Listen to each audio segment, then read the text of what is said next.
पीतम का कुछ दोष नहीं है, वो तो है निर्दोष। अपने आप से बातें करके हो गई मैं बदनाम। सांसों की माला पे सुनूं मैं भी गाना।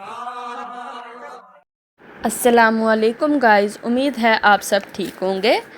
अल्हम्दुलिल्लाह मैं भी बिल्कुल ठीक हूँ। तो गाइज़, अगर आप मेरे चैनल पर नए हैं तो काइंडली चैनल को सब्सक्राइब करें, लाइक करें, शेयर करें अपने दोस्तों के साथ। तो गाइज़, यहाँ पे हो चुका था एक और दिन का आगाज़, एक और नई सुबह का आगाज़। तो सुबह सवेरे नाश्ता करने के बाद हम सब अपने अपने कामों में लग गए। कोई घर के किसी काम में, कोई घर के किसी काम में, कोई काम के सिलसिले में बाहर। तो गाइज़, मैंने सोचा कि आज काम करते करते आपको बताया जाए कि इस चैनल को बनाने का मकसद क्या है। तो मैंने सोचा कि आपसे इस बारे में थोड़ी सी इस मुतल्लिक गुफ्तगू कर ली जाए। तो दोस्तों, मुझे हमेशा से ही दोस्त बनाने का शौक़ बहुत ज़्यादा था और मेरे दोस्त बन भी जल्दी जाते हैं। शायद इसकी वजह मेरी एक्सट्रोवर्ट पर्सनैलिटी है। कुछ लोग दोस्त बनते हैं और दूसरी किस्म के लोग दोस्त बन जाते हैं। मैं वाज़ियतन पहली किस्म में से हूँ। दोस्तों, आप सब ने सही मुस्लिम की वो मशहूर हदीस तो सुनी होगी कि आलमे अरवाह में रूहों को जमा किया गया था। वहाँ जो एक दूसरे से वाकिफ़ हुए, वो यहाँ भी दुनिया में एक दूसरे के साथ उनकी वाबस्तगी हो गई, और वहाँ जो मुखालिफ हुए वो दुनिया में भी अलग हो गए। दोस्तों, ये हदीस मुझे ज़ाती तौर पर बहुत ज़्यादा पसंद है, क्योंकि जब मैंने इस हदीस को पढ़ा, मैंने इस हदीस को सुना, तो मुझे पता चला कि दोस्ती का ताल्लुक़ ख़ानदान, नस्ल या कौमियत से नहीं है। दोस्ती का ताल्लुक़ रूह से है। ये एहसास का रिश्ता है, ये रूह का रिश्ता है। जिस तरह से आज के दौर में दोस्ती को महज टाइम पास के तौर पर समझा जाता है, ये सरासर इस लफ्ज़ के साथ ज़्यादती है। लेकिन ये भी सच है गाइस कि दुनिया में अभी भी सब लोग दोस्ती को महज टाइम पास नहीं समझते। कुछ मुखलिस दोस्त भी होते हैं। जैसे मैं आपको अपनी मिसाल दूं तो दोस्तों, इस चैनल को बनाने और इस चैनल में मुझे सपोर्ट करने में सबसे ज़्यादा जिनसे मदद मिली है वो मेरे दोस्त हैं। उन्होंने मेरी सबसे ज़्यादा मदद की इस चैनल को बनाने में और सपोर्ट करने में। तो गाइस, यहाँ पे भी आप देख सकते हैं कि दोपहर का टाइम हो चुका था। दोपहर के खाने की तैयारी घर में स्टार्ट हो चुकी थी। तो दोपहर के खाने के लिए हम लोगों ने आज बनाना था कड़ी पकोड़ा, जो मुझे बहुत ज़्यादा पसंद है और घर में ज़्यादातर ये मेरी फरमाइश पे ही बनता है। इसको बनाने में काफ़ी मेहनत लगती है, ये काफ़ी वक्त लेता है बनने में।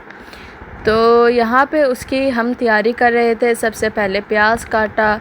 प्याज को काटने के बाद मुख्तलिफ़ जो मिसाले हैं उनको मिक्स किया आपस में, और फिर उन मिसालों को जाकर जब उससे पहले हमने वो प्याज फ्राई किए। फ्राई करने के बाद जो मिसाले थे वो इसमें डालकर उनको अच्छी तरह से मिक्स कर लिया और अपने बकाया काम किया। तो इधर वो इतने भुनाई उनकी हो रही थी, तो ये बेसन वगैरह मिक्स कर दही में इसको उसमें डालकर बनने के लिए छोड़ दिया।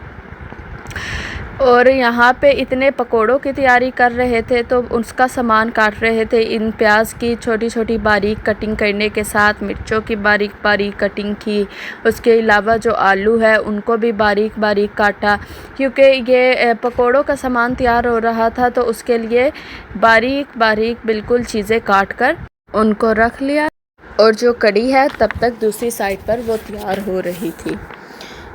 तो दोस्तों, इसमें काफ़ी मेहनत लगती है, काफ़ी टाइम लगता है, लेकिन ये खाने में बहुत ज़्यादा मज़ेदार तैयार होती है। तो गाइस, उसके बाद फिर पकोड़ा का सामान तैयार करने के बाद पकोड़ों को बनाया, उनको अच्छी तरह फ्राई किया।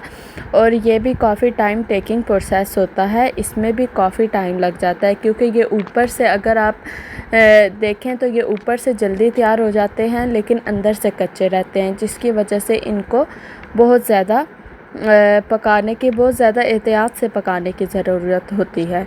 तो इधर हम यहाँ एक साइड पर पकोड़े बना रहे थे और दूसरी साइड पर हमने चावलों को जो है उबलने के लिए छोड़ दिया था।